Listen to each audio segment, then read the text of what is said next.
Good afternoon, Pope Michael. How are you doing? Doing good. And yourself? I'm doing wonderful. Everybody has been sending me message after message telling me how much they enjoyed our last interview and they wanted me to bring you back on. So today we're going to be going a little bit into Sedevacantism and why Sedevacantism isn't a tenable position, because that's something that we both can agree on. So I figured we do something like that. So first, I'd like you to introduce yourself to everybody, so they have an idea of who you are, what you do, and such like that. Okay. My name is David Bawden, originally born in September of 1959, baptized as a Catholic, grew up during what they called the changes when things were shifting. First translating into English, some of the translations were rather poor. And then, of course, eventually the institution of the Novus Ordo over 52 years ago now, just about. In any case, shortly after the Novus Ordo came in, my family left because of the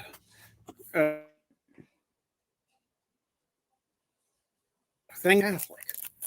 And that's why those who left in the early 70s, we left in November of 72, they left not because of the Novus Ordo as much as because of what was coming from the pulpit and the sermons, which was outright heretical. Once we left the Novus Ordo, though, we realized, hold it, they made some radical changes here. So I grew up with that. In 1989, worked with a friend to write a book, Will the Catholic Church Survive the 20th Century?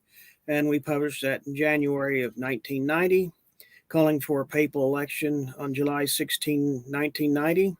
And very few people showed up. Many made excuses like, I bought a farm,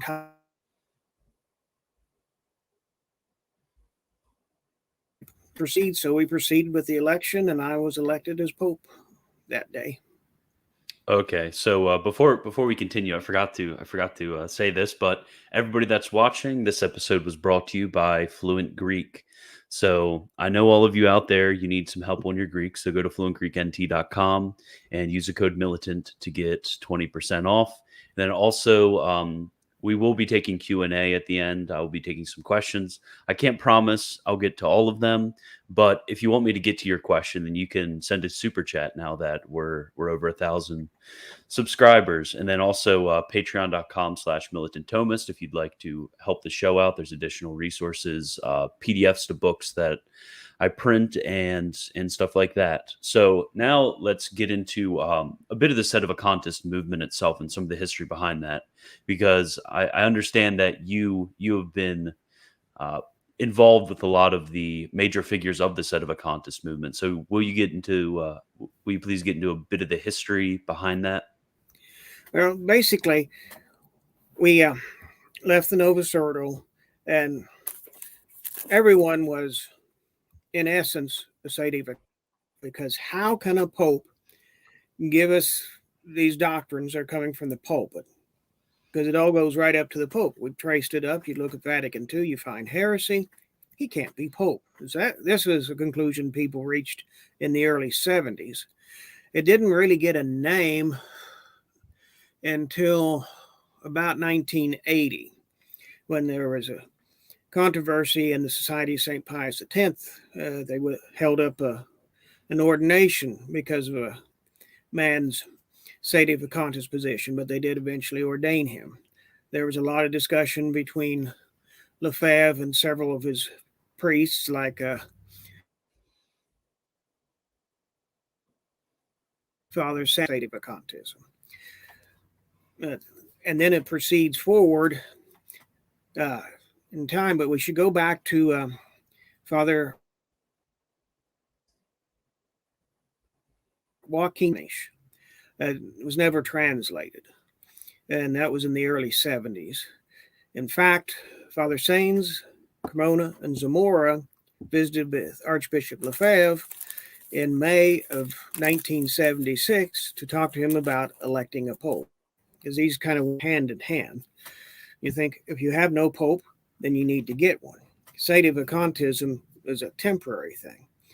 For instance, the whole world, when a pope dies, becomes Sedevacantists until one is elected. And the idea is to elect a pope as soon as possible. And this is the main reason why Sedevacantism is wrong. It comes forward with the papal election idea. If you look at Bishop Cook's declaration, okay, all right. This up here. At the end, he says, "Therefore, insofar as I am a bishop of the Roman Catholic Church, I judge that the see of the Catholic Church in Rome to be vacant, and it is necessary for me as bishop to do all that is needed so that the Catholic Church in Rome endures for the salvation of souls." Consecrated bishops in 1981. What's interesting, in fact, I did a search on this just before we came on. I looked up the Took Declaration. There's something missing, and one who's posted it. He has about 8 or 9 footnotes, the things that he used to reach the conclusion. And the final one is Unum Sanctum, where it says it's absolutely necessary for salvation to be subject to the Roman pontiff. So the idea behind the Took bishop is not Sedevacantism, although that's where they were at the time. It was to end the Sedevacante. And that kind of dropped away in about 1984 when the first two American Took bishops, Musi and Vesalius, got into a controversy. I don't know anything really about it, but they split up, and any idea of electing a pope died amongst Sedevacantists until a few years ago. Novus Ordo Watch, are you familiar with that? Yes. Okay. They have put up a web pray for it on their Novus Ordo Watch website. So they're praying for a pope, but nobody really is working to elect a pope. Rather, they'd just as soon be their own little popes of their own little dominion. Mm-hmm. So your experience within the movement has been that in the beginning it started out with a certain idea of appointing a successor, and then modern Sedevacantism is really an aberration of that movement, where they've moved away from the original vision that they had established. Is that accurate? That's correct. Okay. And there's really, with the exception of a Bishop Squitino, I think he's in Cuba, he's the only one discussing even electing a pope. I've tried to make contact and been unsuccessful. But your Sedevacantists, in fact, they're not even united. One of the marks of the church is unity, and they are working together. Mm-hmm. When Bishop Sanborn consecrated Bishop Selway, I don't know that they invited Bishop Pivarunus, who is a Sedevacantist. I think he should have at least been present there, and they should be working together, but they're not. They're all doing their own thing. I go down to Phoenix, where I've got friends occasionally, and several groups have chapels there, including at least 2 Sedevacantists, maybe 3. So they're fighting over Phoenix when they should be working together to elect a pope, because without a pope, they have no authority to function as bishops. And their priests have no authority because they're can't be. And How would you respond to the, because I understand the argument that that the necessity of the Roman pontiff, but how would you respond to the argument coming from Sedevacantists that other groups also have that problem? For example, you had that problem before your election to the papacy, where the groups in which you were part of were functioning without a Roman pontiff for a few decades. So why right, can't we just extend that a little bit longer to today? because we shouldn't have been functioning in that manner in the first place. It what happened is people started leaving the Novus Ordo, and so did priests, and they found each other and just started ministry without going into detail. What should we be doing? How should we? it grew. Then, of course, you had Archbishop Lefebvre with his society. Some stayed with him, and some went the other direction. When Took started consecrating bishops, and they consecrated more bishops, uh, as someone, I think it was, yeah, Bishop Dolan said, the traditionalist movement cannot exist without they call sacramental bishops. So priests and bishops in the traditionalists are mere sacrament machines because they don't have any authority, and they don't even claim to have ordinary authority in the church, but what they call uh, what delegated, because of common error. Mhm. And in fact, they circulated Cam 209 in the early days to justify themselves. People would, oh, common error. Well, there's error, and it sure is common, and that's how they reached the conclusion, which is a false conclusion. I picked up a dissertation on that. It doesn't mean what we thought it meant. So they don't really have any authority to function in the church. That's what a pope is needed for. And so as soon as they realize this, So how would you respond to the Sedevacantists who would say, okay, well, having the chair of Peter is necessary in an ordinary situation, but obviously we're in a very extraordinary situation since Rome has fallen and heresy has entered in. Um, so how would you respond to that objection that we're in an extraordinary situation right now? We don't really need a pope because of this extraordinary situation. because you need a pope to supply the authority. And in fact, we've got requests for the consecration of Russia since the Ukraine and Russian situation. It's supposed to be the pope in union with all the bishops of the world. In other words, bishop is somewhat misunderstood because there's the order of bishop and then there's the office of bishop. If you look up the word bishop in bishop and priesthood in the Bible, it's always the office of bishop, which would be your diocesan bishops. Well, your Sedevacantist bishops can't perform the consecration of Russia because they have no authority. Of course, they have no one to be unified under. And what is it? The Catechism of the Council of Trent quotes one of the fathers of the church, says that a visible head is necessary for the Catholic Church. Are there any other resources that you found which have spoken to this necessity of the Roman Pontiff?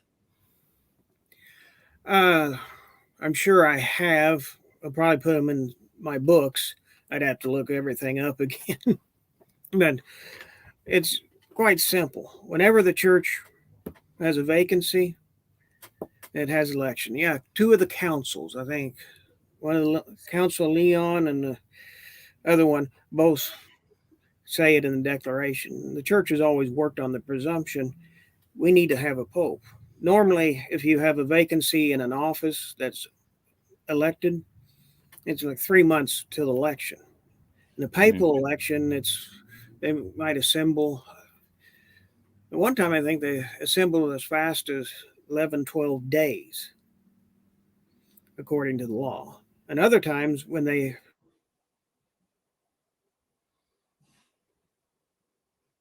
thought they were around the dying pope, as soon as he died, they went over to the chapel and elected a pope right quick because they were Mhm. afraid someone else was going to try and usurp. In fact, they elected in this second, and what is, can't remember.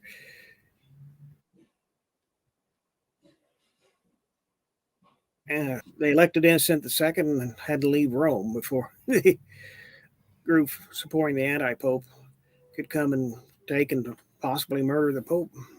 So the church always works fast to elect a pope.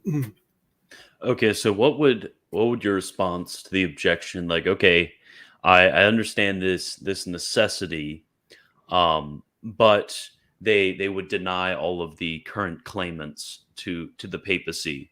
So yeah, it might be necessary, but we just don't have it right now, and there's nothing really we can do about it. So we're just going to keep doing what we do. Well, if they can't figure it out, the church has never waited for miracles when it has the means of taking care of itself. It's a matter of the natural law. As a perfect society, the church always has the ability to fill a vacant papacy.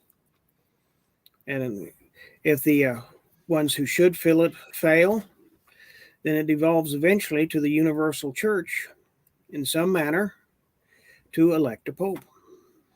You mentioned a bit about natural law arguments. Mm. Can you expand on that a bit of the church being a perfect society, fulfilling what is Okay. good? Okay, a perfect society is an organization that has all the means to take care of itself. Uh, Theologians consider that the church is a perfect society and the state is also a perfect society. So in the United States here, let us say all the got killed at once. They dropped a bomb on the State of the Union address. I think they did a show off of that. Okay, they're all wiped out. Well, whoever's left could get together, hold an election, and elect a president. Okay. So in a similar way, when talking about the church as a perfect society, in order for the church to actually be a perfect society, and therefore the church, they would need to have the faculties to elect the papacy. Is that the argument? Right, they have the faculties in some manner to elect a pope. And several have considered this, like Cajetan, Bellarmine. Uh, there's a book, The Church of the Word Incarnate, by Journet, which goes into this and part of it. And part of Bellarmine is now in reprint in English. So you can look it up there. Yeah, I think I have. Where is it? I used to have it on my desk. Actually, I have Yeah. Cardinal Bellarmine's book on the papacy Yes. against the Protestants. So, are there any other theologians that you can think of that have talked about a sort of Sedevacantism like situation, or a situation in which there's a very long vacancy, or that Rome has fallen into error? Can you think of any theologians that talk about it? What they've said? Oh, well, basically, the conclusion is a pope cannot, or a heretic can't become pope. And that's based upon the uh, document Cum Ex Apostolos Officio by Pope Paul IV. Document is infallible on its own. However, ran across the Society of St. Pius X article on infallibility, where they quote something from a theologian at the First Vatican Council, because the discussion came up during the council. And the conclusion he reached is that the principle that a heretic cannot become a pope or even take any office in the church is part of the ordinary magisterium of the church. So therefore, it's infallible on that basis. So anytime that's come up, that's been the answer. The problem is uh, those who are against Sedevacantism take things out of context, saying we say that a pope became a heretic, which there is a controversy over that one. Bellarmine's on one side. I forget who's on the other side, but you could do research in, which is why we determined in the pre-election book that Angelo Roncalli, the second anti-Pope John 23rd in history, and Giovanni Battista Montini, Paul VI, were heretics prior to their apparent elections. Therefore, they could not be elected. Okay, so I had another question. I know it just went out of my brain. Yeah. So where? Oh yeah, I remember. Where do you see the future of the Sedevacantist movement? Do you see it continuing in its current state? Because it seems like they can't really survive with all of these independent priests going here and there, and then um, angry online podcasts and stuff like that. That doesn't seem like a very tenable sort of system for perpetual continuity. Where do you see them going? Basically, they're going nowhere, and people, someone else to go to if they want to go to mass, or else they become what are called home aloners. In other words, they just go and pray at home because the traditionalist movement has no authority to do what's doing and really shouldn't be doing it, so we shouldn't be participating. But yeah, I see Sedevacantism going nowhere until uh, I fear the Antichrist may be coming soon, and I fear that many traditionalists will accept the Antichrist. So, how would you respond to the argument that when it comes to your priestly and episcopal election, that came from bishops that were a bishop that was within without this jurisdictional authority. So, how would you respond to that one? Uh, You kind of, yeah, these bishops had no papal mandate to consecrate other bishops. And so I can see the argument for Bishop Took consecrating a couple of bishops because of his advanced age, not really wanting to be sure there would be a bishop. But they shouldn't have functioned as bishops, but rather assembled the church in some manner to hold a papal election, which they failed to do. Okay, so do you have anything else you would like to say about the Sedevacantist movement? And I think I'll get into questions here soon. I think that's about all we need to cover there. It's really quite simple. Sede vacantes end. Hmm. I mean it. People were talking about it in the chat, but it doesn't make sense to me that if I were to assent that there was a vacancy in the papacy, that I wouldn't work towards a solution to that, and it seems kind of silly that they're just having all these little independent groups and not trying to build back what was lost. Right. Yeah, they keep splintering. I mean,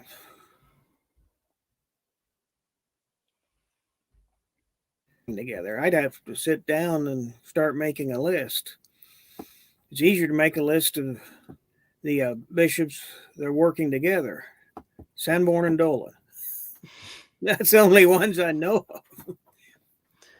Okay, so we have a question here. When will His Holiness consecrate Russia? Are you think I did see that you were posting a bit on Facebook about the consecration of Russia, and a lot of people have been asking about that. Could you go into a bit of detail about your findings, and then if you're considering consecrating Russia? Well, actually, uh, I consecrated Russia the first time on the afternoon of my election. Then I had a more formal one on August 22nd.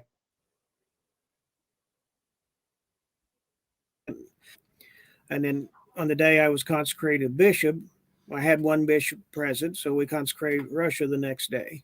So I've actually already looked into the matter. I am considering what can be done at this juncture, since I do now have a diocesan bishop with me, and we might proceed with that. So I'm doing the research on that. But we got to consider Fatima is somewhat misunderstood. And I'm working on Barry was appearing at Fatima. The communist revolution, the October Revolution hadn't occurred yet. It's actually in November because they were on the Julian calendar, which is like October on the Julian, November on our Gregorian calendar. And so, what are the errors of Russia? Well, everyone immediately says communism.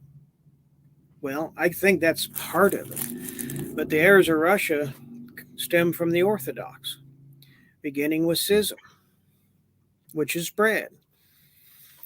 Okay, you have Fatima, a couple other things, the request for the first Saturdays and the request for the consecration of Russia in the late 20s. And we were kind of given an option. If Russia is consecrated, there will be a period of peace. If not, there will be the Second World War. Well, we chose the path of the Second World War. Cardinal Taviani asked Sister Lucy in 55, why should the secret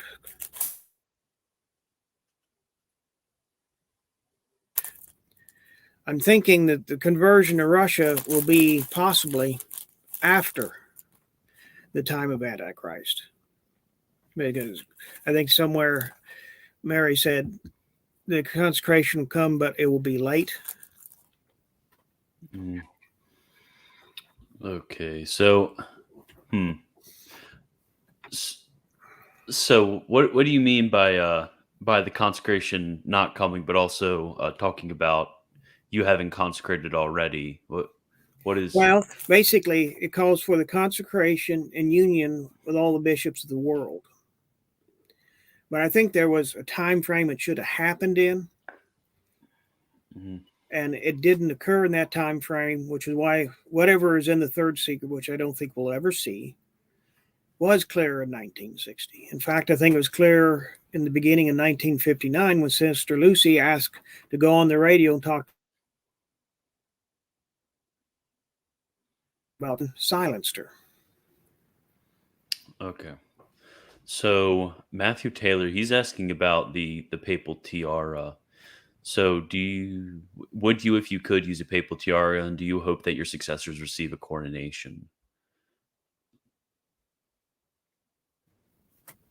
I think it was Pope Pius VII had to have a homemade one for his coronation, which I had for my own. Okay, so do you plan on appointing cardinals? Not at the moment. I do have an election plan in place, so. Okay. Okay. So is there like a canon law that you guys follow with Sure, that's with the different organizational structure that you had? yeah. Be Now? the clergy of the church would gather to elect a pope. Okay. So what is your reading of Extra Ecclesiam Nulla Salus? So how would you interpret that? Basically, outside the Catholic Church, there is no salvation. I mean, that's Catholic doctrine. Mm-hmm. However, the those who go against baptism of blood and desire, which is in our basic catechism, are going overboard, because God is not going to hold someone responsible of something they cannot know. In other words, they have never had the opportunity to know that they need to be in the Catholic Church, but they desire to serve God. So that desires had one the other day, the 40 martyrs. There were 40 freezing on a lake, and they had a nice hot bathtub there. And this guard was watching them as they're praying and singing all through the night, freezing to death. Finally, one of them just couldn't stand anymore and jumped in the hot tub. When the soldier had been watching all night, says, "This is wrong." He goes out and joins them. Now, they didn't baptize him. Yeah. Because the water underneath him was frozen. So let me think. I had a what would you think about the arguments that are given about implicit membership, that people can be explicitly outside of the church but implicitly a member of the church? Okay, I think I caught that one. You keep freezing up on occasion. Yeah, there's a lot of discussion exactly how this works in theology. But Pius IX weighed in on it and said they've got to be following the natural law, which is basically outlined in the commandments. The only one, keep holy the Sabbath day, actually adds a divine law to it. But honoring God, thou shalt not steal, kill, all this stuff, they need to be following the natural law. Okay, so let me see. So, in this time of confusion, would Pope Michael be willing to grant jurisdiction to all valid priests so that we may all have valid confessions? That, well, you shouldn't be going to those priests, but if you have no other priest available, I have come to the conclusion that in case of necessity, you can go to the traditionalist priest. Okay, so One pope granted similar.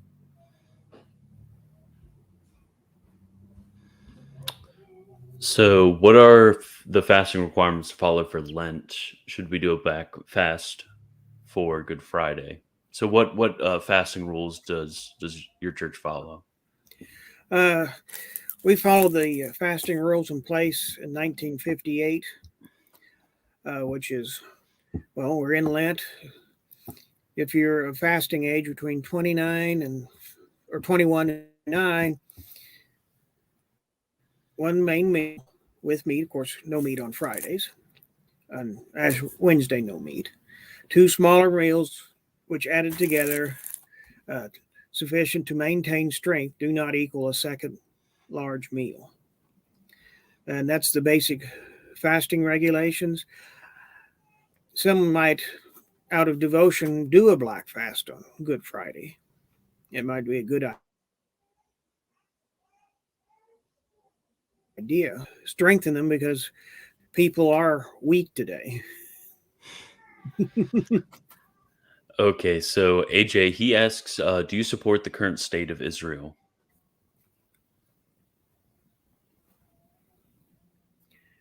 Oh, do I support the current state of Israel? Uh, I think that's a big problem that needs to be repaired because I'm in there and just set up the state of Israel as it is. What about the poor Palestinians? Should have been a better way to handle the situation.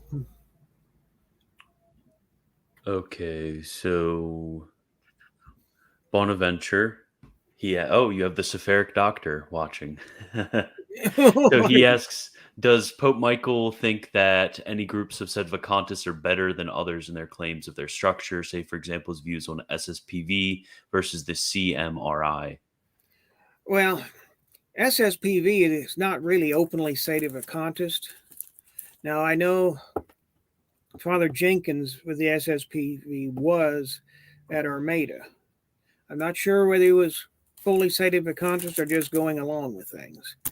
But they're not openly Sedevacantist. I think a lot of them are, but they don't talk about it. As for the CMRI, they have more of a structure than any other group, but I really haven't looked into that much. I do know people who've gone to both SSPV. I know everybody in the SSPV that started it. When I read the letter of the 9 that came out, I knew everyone. I was either in seminary with them or knew them as priests. As for the CMRI, I know a couple people who go there, but that's about it. And I really haven't compared their structures because their structures are basically wrong. Yeah. So, what mass does Pope Michael celebrate? The 1962 missal, or the 1910 or one, or an even older one? Uh, Basically, yeah, it would probably be it's what is it, Divino Afflatu. That's the calendar I use. I wouldn't use the 62 missal for two reasons. First, the insertion of St. Joseph into the canon by an anti-pope. And second, the principles upon which the calendar change were made in 1960 are modernist. Now, it doesn't appear in Rubricarum Instructum, the main decree, but in the supporting decree on revising local calendars. There's a lot of modernism in there, similar to what you'd find in the decree on the liturgy. Okay. So, what does the Pope think about so-called old Catholic churches, Orthodox, or other non-Vatican II churches? Can people participate in those churches in extreme circumstances? Again, in case of a need for confession, you could approach them if provided they are valid. Because there's some real loonies out there if you start doing some research into it. In fact, the old Roman Catholic Church, they have a bishop in Toronto, one in Chicago. Back in 57, at one of their synods, one of their bishops got up and said, we should return to the Catholic Church. The only thing that stopped is when John 23rd came in and said, no, we don't want to go over to what's coming in there now. Okay, so in a future Catholic nation, should divorce be outlawed, and should there be laws against using the Lord's name in vain? Divorce should be outlawed, and the matter of Christian marriage should be placed in the hands of the church. As for making using the Lord's name in vain a crime, I really hadn't thought about that. I would say a Catholic nation should definitely be against it, but according to both Augustine and Aquinas, it is not the duty of the state to stop every vice, okay, just to protect the common good. So I would have to think that one out before I'd come down one side or the other. And as a extension of the missal question, what breviary do you use? The old Psalter pre-45, which is hard Okay. to find. Yeah. Yeah, I use I don't even know where it is right now. I should know where it is. I use a Benedictine one. I like the old monastic offices, even though Okay. they're 10 times as long as everything else. It's a good Lenten penance. Yes. So have you ever thought of celebrating other rites? Have other rites such as Byzantine and other Eastern Catholic rites been brought up before? I really haven't considered them. One of my priests does use an Eastern rite at our church over in Illinois, because that's what the people there prefer. And so, yes, the other rites are certainly valid and legitimate and useful. I just happen to. I could probably get into one in English, but don't think I could learn Old Slavonic. So, what are your thoughts on the death penalty? Pope Francis made a bit of a splash with his. That's under exaggerating that a lot, saying it's a bit of a splash with his revision of the Catechism on the death penalty. So, what are your thoughts on the death penalty itself, and then the application of the death penalty in modern societies? Yeah, the death penalty is there to protect the common good, and that's what it's for. But people don't realize we're not punishing the offender; we're protecting the innocent from an offender who, like like pedophiles say, you let me out, I'm going to go do it again. Well, that would be a case where you might impose the death penalty. However, how it is imposed in the modern world needs to be re-evaluated. So I'm for the death penalty in principle, but it needs to be handled properly. And I don't think, especially when someone sits on death row for 10 years and they find out he's innocent. Well, why did they convict him in the first place? Hmm. Okay, so here's a question. Is it reasonable to say that Roncalli, together with all the cardinals, were heretics, considering how many of them were appointed by Pope Pius XII? Why would a true pope appoint so many heretics? Uh, I'm not saying that all the cardinals that went into the 58 conclave were heretics. Some possibly were. I don't think the information was getting back to Pope Pius XII. In other words, he's relying on the reports that are coming in and doesn't see some of the things that came out after his death, heretical speeches and such. Okay, I think I saw up here. Somebody's been asking me about this a lot. Oh, there it is. What do you think about material formal thesis sedevacantism? I've never heard that phrase before. I don't know if you're familiar with it. Oh, I'm very familiar with it. I remember when it came out, and I hadn't sorted out everything because of the confusion in the very early 80s. When I hear about this, I said, well, I know one thing for sure. Either he is or he isn't. It's not this halfway thing. And material formal, it's also called Cassiacum from where the article first appeared, is not Sedevacantism. Because they're holding that when Francis converts, just like the Society of St. Pius X does, he'll receive full authority. Unlike the Society, they hold Francis as Pope. Material Formal says he's only materially Pope, not formally Pope. And this is basically an insane theory. It's being used. Well, we can't elect a Pope because we got someone in there. I don't think Gerard de Laurier, who wrote the Ottaviani Intervention, taught at Econe up until he was booted in 77, wrote the original thesis in, I think it's late 70s. I have found a copy online, so I have the English translation, but I don't think he would accept Francis as Pope. His argument for John Paul II is that there were still a few valid cardinals participated in the 78 elections. That's what I've heard. But I don't think he would have accepted Benedict or Francis. Okay, so is evolutionism a formal heresy?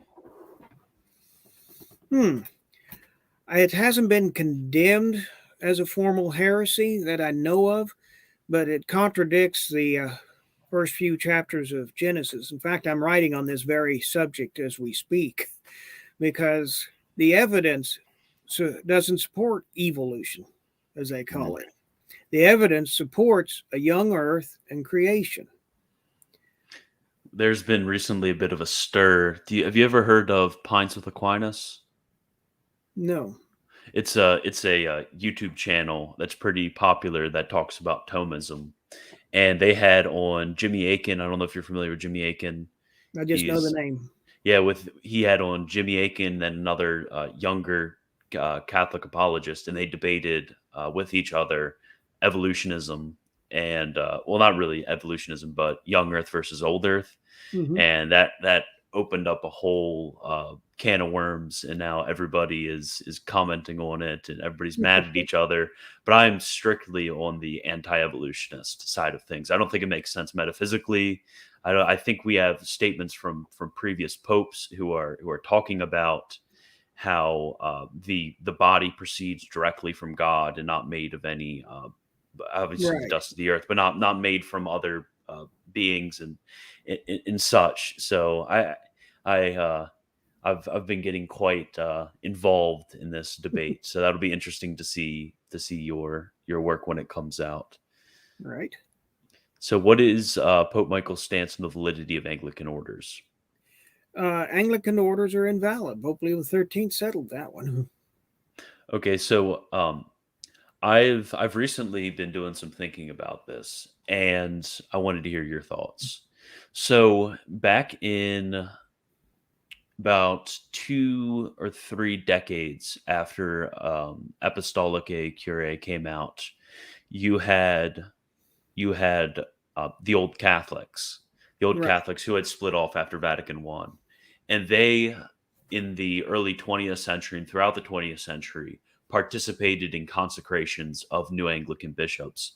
So, would that validate the orders of those Anglicans coming from those lines of succession with old Catholic bishops, or would it not? I think it would because I think the proposition was that for a century they used an invalid rite.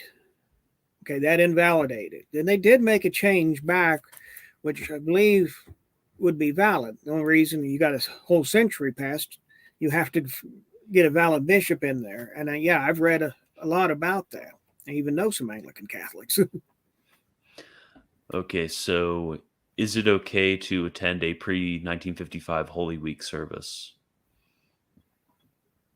uh, yeah, pre 1955 Holy Week is perfectly legitimate, although Pius XII was fully in his right to make the revisions, especially the change in the time for the services. That's what the bishops mainly petitioned for. And we did pre 55 when I was in the Society Seminary at Armada in 78. And no one came because it was a bad time for them. What time did they have it? Like 6 o'clock in the morning. Can you imagine someone trying to come up from Detroit at 6 o'clock in the morning? Good hour drive up there. So what is so you mentioned Pope Pius XII and his liturgical revisions. Why before? Because you have throughout the history of the Roman Rite, you have popes revising certain aspects of the rite. Why were those revisions okay, and then the revisions of Vatican II not okay? The idea of having those revisions you had in 55 was, I think they were simplifying the rites. What you Mhm. have with the post Vatican II rites, as Paul VI admits, we have changed the essential rites of the sacraments. So the document Inseratio Liturgica. I've got up on Scrib D, so you can look it up. And yeah, I have two translations, and they both say substantially the same thing. Well, Trent and Vatican II agree on this one point. You cannot change the essential parts of the sacraments. In other words, you can't go from I baptize you in the name of the Father and the Son and the Holy Ghost to I baptize you in the name of the Mother, the Daughter, and the Unholy Spirit or something. That's a substantial change. Of course, Mhm. baptism is quite clear in Scripture, which is why they didn't change that one. They did change confirmation, ordination, uh, changing extreme unction into anointing of the sick. And looking at these changes, some of them look to be invalid. And that's the problem. Okay. I think that's all of the questions I see here in the Okay. chat. So thank you for coming on, Pope Michael. Had a good time, Yes, just like enjoyed it. last time. Very much enjoyed it. So everybody out there, thank you for coming out and watching this episode. Anything you would like to say, and then anywhere that everybody could find you. Yes. Uh, I'd like to thank you all for watching and go visit the website, VaticanInExile.com. That's VaticanInExile.com. And you'll find more information there. There's a contact page there if you want to ask any questions. Oh yeah, and also I've noticed you've been posting on your Twitter more recently. Hmm. Well, there must be someone on the staff. Well, I noticed. Well, either way, if Vatican in Exile, if you follow him on Twitter, then you'll get a few reflections here and Right. there. I've very much enjoyed them. So thank you Okay. for being on today, and I Thanks for having will me. I will talk to you all later. And it is Lent, so do penance, for the kingdom of God is at hand.